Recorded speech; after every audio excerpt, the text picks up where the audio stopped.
رات گہری تھی، دریائے نیل خاموشی سے بہہ رہا تھا۔ مصر کی سرزمین پر ایک بادشاہ خود کو خدا کہہ رہا تھا، اور اسی سرزمین پر ایک نوجات بچہ پیدا ہوا جس کے ہاتھوں ایک سلطنت ختم ہونے والی تھی۔ کیا ایک لاٹھی واقعی سمندر کو چیر سکتی ہے؟ کیا ایک بے سامان نبی دنیا کے سب سے طاقتور بادشاہ کو ہرا سکتا ہے؟ اور کیوں قرآن بار بار حضرت موسیٰ علیہ السلام اور فرعون کی کہانی دہراتا ہے؟ یہ صرف اتہاس نہیں، یہ ایمان اور گھمنڈ کی آخری جنگ کی کہانی ہے۔ حضرت موسیٰ علیہ السلام کا واقعہ اسلامی اتہاس کے سب سے مہان اور وستار سے بتائے گئے گھٹناؤں میں سے ہے۔ قرآن مجید میں اگر کسی نبی کا ذکر سب سے زیادہ آیا ہے تو وہ حضرت موسیٰ علیہ السلام ہیں۔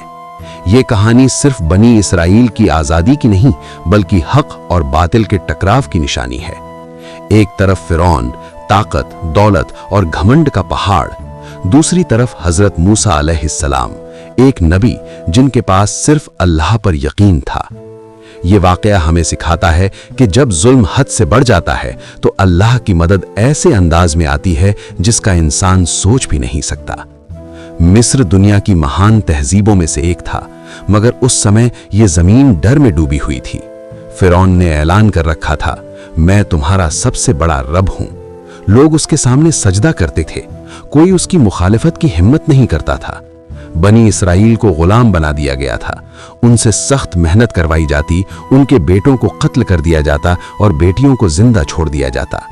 یہ حکم کیوں دیا گیا؟ نجومیوں نے فرعون کو خبر دی تھی کہ بنی اسرائیل میں ایک لڑکا پیدا ہوگا جو اس کی سلطنت کے ختم ہونے کا کارن بنے گا۔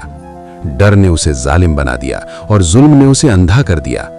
اسی ڈر کے سائے میں ایک بچہ پیدا ہوا، موسیٰ علیہ السلام۔ اللہ نے موسیٰ کی والدہ کے دل میں وحی ڈالی، بچے کو ایک صندوق میں رکھو اور دریا کے حوالے کر دو۔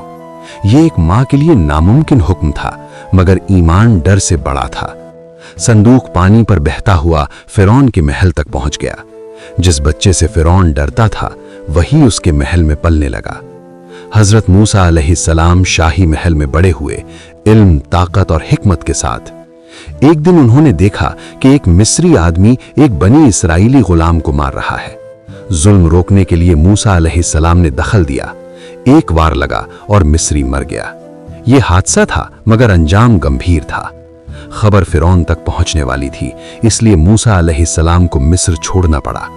وہ اکیلے، ڈرے ہوئے اور بنا سامان کے مدین کی طرف روانہ ہوئے۔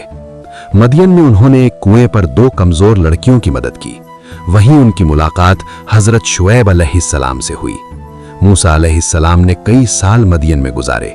یہ وقت تربیت کا تھا، تیاری کا تھا، کیونکہ اللہ اپنے نبی کو ایک مہان مشن کے لیے تیار کر رہا تھا۔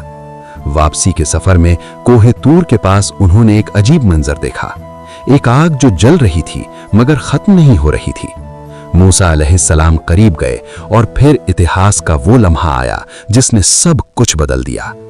آواز آئی، اے موسیٰ، بے شک میں تمہارا رب ہوں۔ زمین مقدس ہو گئی، دل کانپ اٹھا۔ اللہ نے انہیں نبوت دی اور حکم دیا، فرعون کے پاس جاؤ، وہ سرکش ہو گیا ہے۔ موسیٰ علیہ السلام نے دعا کی، اے میرے رب، میرا سینہ کھول دے اور میرے بھائی ہارون کو میرا مددگار بنا دے۔ اور یوں ایک نبی ظلم کے سب سے بڑے کیندر کی اور روانہ ہوا۔ فرعون کا دربار شان و شوکت سے بھرا ہوا تھا، سونے کے استمبھ، طاقت کی نشانیاں اور ڈرے ہوئے درباری۔ موسیٰ علیہ السلام نے اعلان کیا، میں رب العالمین کا رسول ہوں، بنی اسرائیل کو آزاد کر دو۔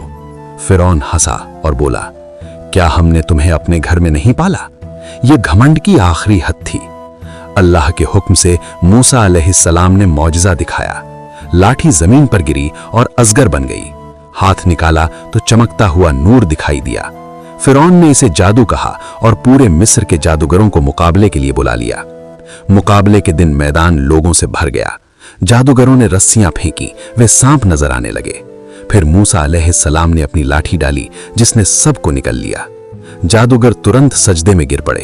انہوں نے کہا، ہم موسیٰ اور ہارون کے رب پر ایمان لائے۔ یہی فرعون کی ہار کی شروعات تھی۔ سالوں تک نشانیاں آتی رہیں، قحط، ٹڈیاں، خون اور مینڈھک، مگر فرعون کا دل نہ بدلا۔